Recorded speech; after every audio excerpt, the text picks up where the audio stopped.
Good evening. My name is Hsieh, and I'm currently a graduate student and research assistant at Chiao University, and super excited to be here. And today I will present this discrete interlocking formwork for non-developable surfaces.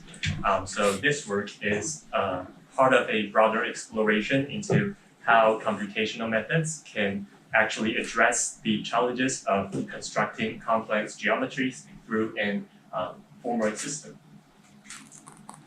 I believe that most of us in this lecture hall have much experience in shotcrete 3D printing, which is based on the spray-on concrete technique. So this technology enables the creation of free-form structures with incredible precision and super efficiency. But as we push the boundaries, we may encounter a technical challenge, which is how to deal with complex geometries that involve non-developable surfaces, which means they cannot be flattened without distortion. So these surfaces usually consists of a mixture of non-zero Gaussian curvature, meaning that these complex shapes requires a special formwork that can either stretch or adapt without tearing apart. And this is quite difficult for traditional methods to achieve. Existing techniques such as CNC milling, flexible molds, fabric formwork, and other relative additive manufacturing solutions each have their strengths dealing with this technical challenge, but they more or less come with several limitations, whether it's the extended time required, the negative modes required, or the constraints on design freedom. So we were thinking that if we could expand this concept of flexible formwork from a computational perspective. Our approach draws inspiration from an ancient but really powerful concept, the chainmail, which provides an excellent example for using discrete interlocking mechanism. So the key idea here is to develop an interlocking system that can fit in various types of curved surfaces. So this includes 4 phases: discretization for the interlocking units, an efficient modeling and simulation approach, and the final implementation. And compared to conventional elastic fabrics, we think that there are 2 main advantages for using interlocking materials. So firstly, from a physical perspective, it ensures the structural stability based on its inherent resistive forces while it is bending.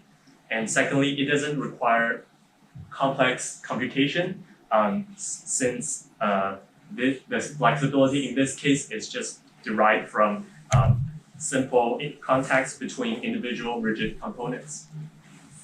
And the research method started from the computational design development, and then we tested the overall performance with 3 different experiments, including flexibility, curvature, and the suitability to complex geometries. And lastly, we summarized several potential of this system and can maybe further applied to the fabrication industry. The first step is in the design phase. It was to develop an interlocking unit based on basic chainmail pattern. So we divided each torus into 4 separate parts based on its interlocking position, and interpolate each discontinuous point. To make it smoother and more continuous, more stable, and here is the final model we developed, which is a double curved octagonal form. And the composition of this model is includes 4 upper and lower parts, so connected by 2 arcs in 2 directions. As we made the adjacent units rotate 45 degree. Each upper and lower part can seamlessly interlock together, and therefore generating a flexible grid pattern. As for the structural performance, the FEM analysis revealed that the contact part of the interlocking unit can effectively distribute stress once a chain of contacts is formed along a given loading direction. So this ensures the stability when it is bending, especially when subjected to the weight of wet concrete.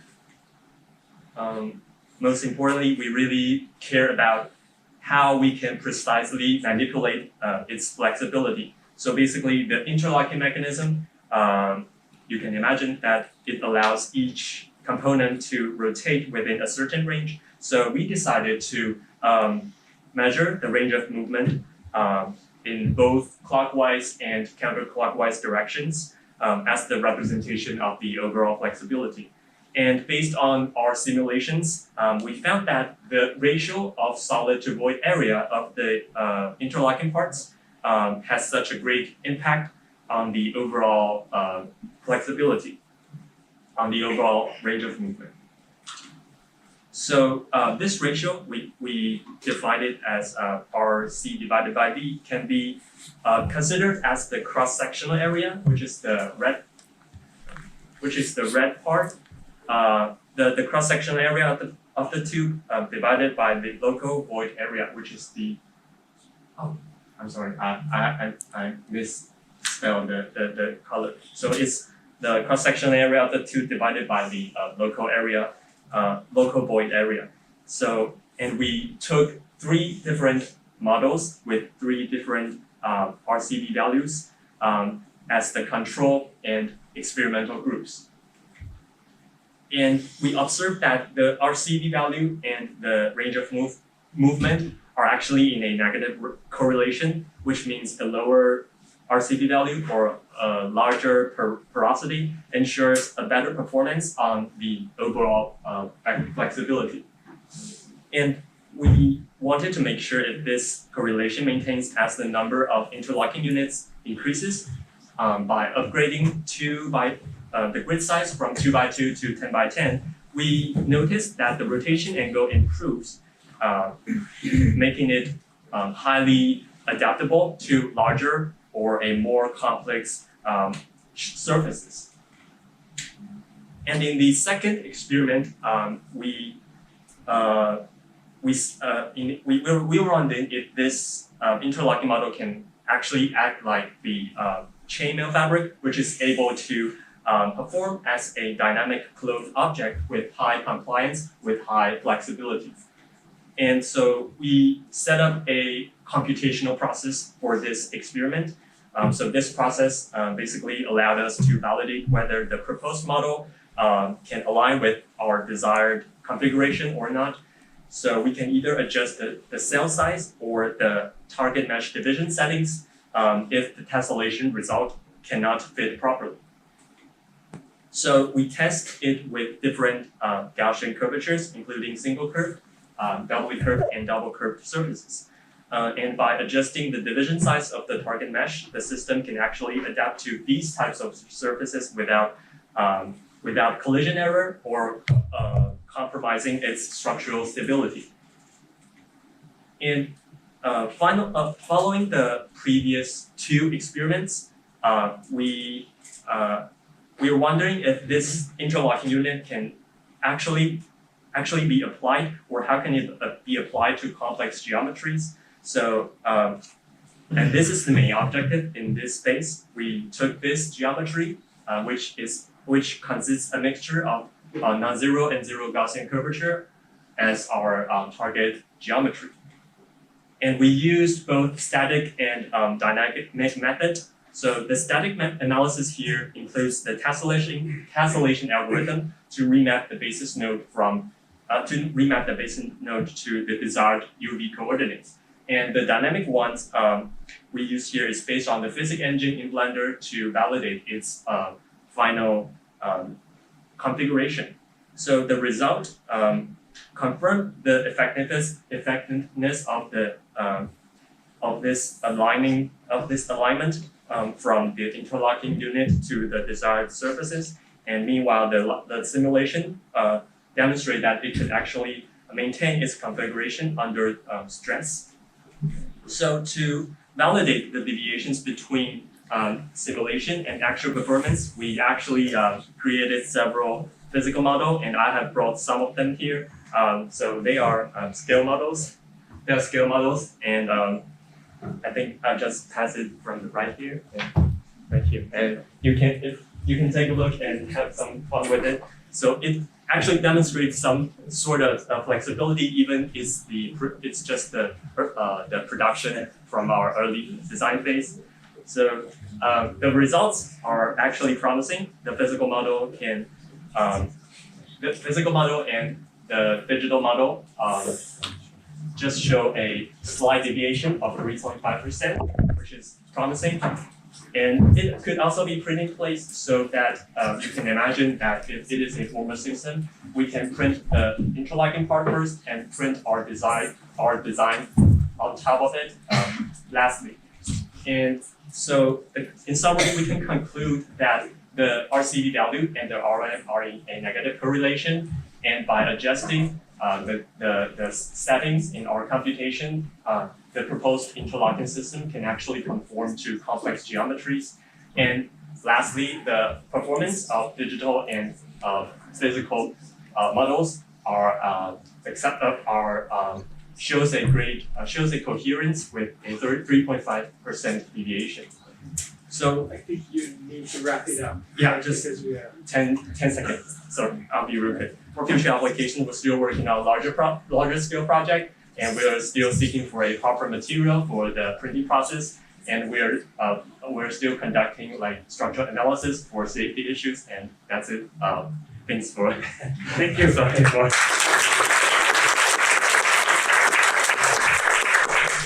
loads of information for 10 minutes. I understand. So, are there any questions? Yeah, Henry. Thanks a lot for this explorative research. So I understand that with this interlocking mechanism you can create, let's say, a surface area that you can shape in an arbitrary shape, Yeah.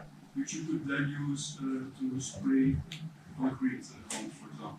Yeah. But to fixate the arbitrary shape, you probably need, again, a supporting structure, right? Yeah. So how do you plan to go about that one? You mean like how do we fix it in the desired configuration? So so basically this study is like the preliminary process of the entire project, and with a special focus on the computational part.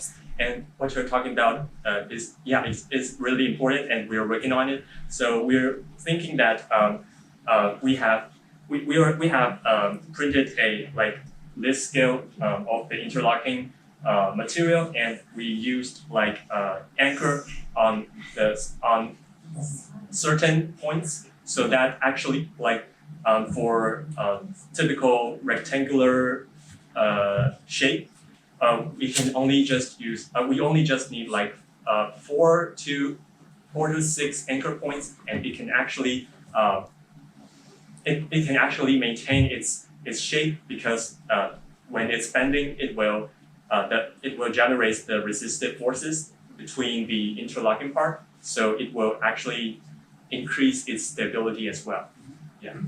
Thank you. Are there more questions? Yeah. Is this waterproof? So if it's a liquid mixture, will it be small enough, like the fibers be small enough for the water or the liquid not to go through? You mean pass through The mixture, will it drop down or will it just? Yeah. So in this paper, we're thinking is that we need a finish, like a pavement, interface between the wet concrete and our formwork system. But actually, after we conduct these experiments, we realize that maybe this interlocking system may not make it, can be like a reinforcement system, like framework. You mean like a substructure of the? Yeah, it's the substructure. So you need another layer for basically. yeah, so what we're working on, like for future work, we are thinking that if we turn it into a like replacement for the steel rebar, it becomes like the skeleton, and we can also like print on it with an increasing structural performance. Yes. Are there more questions, comments, maybe? Maybe I missed it. So are these elements all the same, or are they all different according to the final shape that you want to? In this research, we use the same RCD value for each interlocking part. But after the publication, we started working on maybe we can like change each RCD value, change each settings in each interlocking part. So when our desired shapes, there is a like a sharp incline or some very extreme shape and edges boundary conditions, it can we can adjust the settings, adjust the RCD values in this specific part so that it can approximately fit in your desired angle, your desired surfaces. Yeah. Thank you very much. I Thanks think so much. we have to wrap it up here. Thank you.